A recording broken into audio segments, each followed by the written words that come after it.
Sir, Chandigarh booth market के जो problems हैं, सबसे बड़ी और पहली प्रॉब्लम ये है कि आज से पहले जितने भी यहाँ पर एमपी आए हैं पिछले 20-25 साल से, सबने वादा किया था कि जितने भी बूथ हैं उनके ऊपर एक फ्लोर की और परमिशन दिलाई जाएगी, लेकिन इलेक्शन के बाद कहीं ना कहीं वो फाइलों में दब के रह जाता है। दूसरा मुद्दा, जितनी भी बूथ मार्केट्स हैं, किसी के अंदर भी प्रॉपर तरीके से पार्किंग की व्यवस्था नहीं है।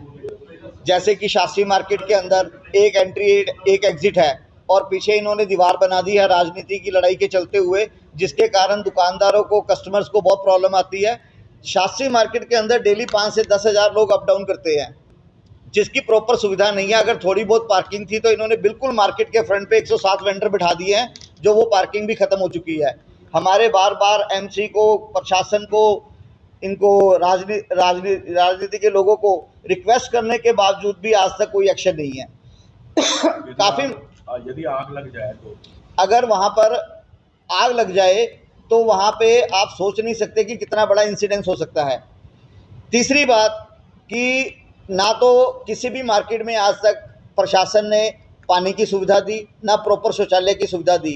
आप सेक्टर 11 कितना पॉश एरिया है, वहाँ की मार्केट में आज तक भी शौचालय नहीं बना है, जो कि मैं आपके माध्यम से प्रशासन को बताना चाहूँगा कि चंडीगढ़ प्रशासन और एमसी के लिए बहुत बड़ी शर्म की बात है, जहाँ पे देश के प्रधानमंत्री गाँवों में शौचालय बना रहे हैं। चंडीगढ़ जैसी स्मार्ट सिटी के सेक्टर 11 पॉश एरिया में आज तक शौचालय नहीं है और पानी की सुविधा नहीं है।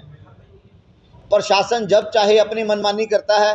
अब सेक्टर 23 में आप देख लीजिए, पहले आधे बूथ अलॉट किए गए, लोगों को ऑनरशिप दे दी गई, उसके बाद आधे बूथों को कहा जी हम आपको रेंट पे दे रहे हैं, जिसका एक बड़ा नॉमिनल रेंट था, जो अब आज की डेट में हज़ारों रुपये कर दिया गया है।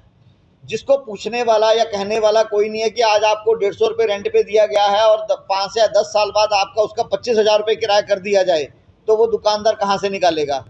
जीएसटी की बात आती है तो सबसे पहले गाज बूथ वालों पर गिरती है। इनकम टैक्स की बात आती है तो बूथ वालों पर गाज गिरती है।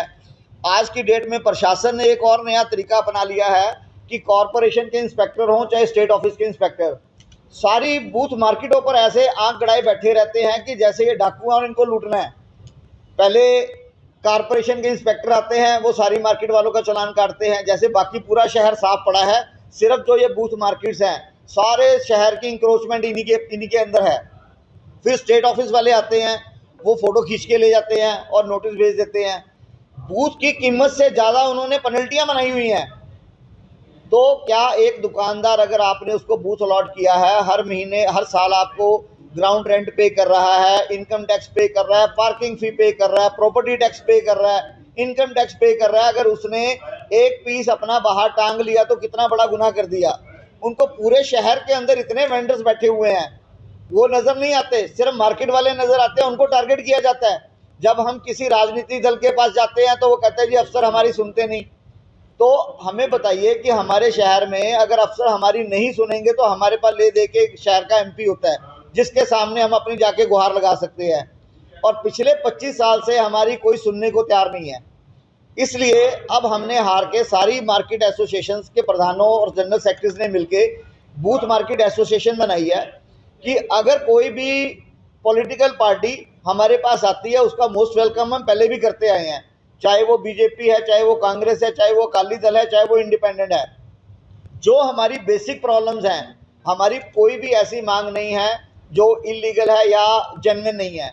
अगर वो हमें पूरा आश्वासन देते हैं, लिखित रूप में हमें गारंटी देते हैं कि अगर मैं एमपी बनता हूं तो इतने टाइम के अंदर आपकी मांगों को पूरा करूंगा, तो हमारी सारी मार्केट एसोसिएशन मिलकर उनका समर्थन करेंगी और उनके साथ कंधे से कंधा मिला के चलेंगी। मुकेश जी, ये आश्वासन तो बड़े बड़े नेताओं ने आपको दिया है, पहले भी आपसे वादा किया गया है कि आपको फर्स्ट फ्लोर की परमिशन लेकर दी जाएगी, लेकिन वो मामला तो अभी तक अधर में लटका है। आप फिर कह रहे हैं कि हम लॉलीपॉप के भरोसे में आ जाएंगे। विनोद जी, ऐसा है कि हमें कहीं ना कहीं किसी पर विश्वास करना पड़ेगा, हमारे पास उसके अलावा कोई ऑप्शन भी नहीं है। लेकिन क्या था कि पहले हम लोगों को ये समझा जाता था भी अकेले हैं, पड़े रहेंगे, इन्हें कौन पूछेगा। तो हमारी ये जो चंडीगढ़ बूथ मार्केट एसोसिएशन बनाने का मकसद है वो यही है कि हम एकजुट होकर, अगर कल को हमारे साथ ऐसा कुछ होता है तो हम एकजुट होकर संघर्ष करेंगे। जैसे हमारे पूर्वजों ने संघर्ष करके बूथ लिए थे, अब हमें दोबारा संघर्ष करके अपने हकों, अपनी जो मांगे है उसको पूरा करवाएंगे। आप टैक्स तक देते हैं, ग्राउंड रेंट तक देते हैं, उसके बाद पानी का कनेक्शन तक तो काट दिया गया। आप कह रहे हैं हम संघर्ष करेंगे। विनोद जी, ये सारी चीज़ें लेकर ही आज हम आपके सामने बैठे हैं। ये हमारी बेसिक प्रॉब्लम्स हैं जो कि प्रशासन चाहते हुए भी पूरी नहीं कर रहा, कोई भी पॉलिटिकल पार्टी इसके ऊपर आवाज़ नहीं उठाती। तो हमने जो अपनी एसोसिएशन बनाई है, एसोसिएशन बनाने का हमारा मेन मोटिव ही यही है कि जितने भी हमारे चंडीगढ़ के बूथ एसोसिएशन हैं और जितने भी हमारे बूथ वाले दुकानदार भाई हैं, हम एकजुट होके इस अपनी आवाज़ को दिल्ली तक पहुंचाएंगे, ताकि उनको पता लगे कि एक जो एमपी का चंडीगढ़ का इलेक्शन है, बूथ मार्केट इतना बड़ा हब है कि वो इलेक्शन को किसी भी तरफ ले जा सकता है। और मैं आपके माध्यम से सारी पॉलिटिकल पार्टियों को बताना चाहूँगा भी इस बूथ मार्केट एसोसिएशन को हल्के में मत ले, और अगर हमारे ये मांगे पूरी नहीं हुई, हमारी आवाज़ नहीं उठी, तो हम इलेक्शन ख़त्म होते सारी मार्केटें बंद करके धरने पर बैठेंगे।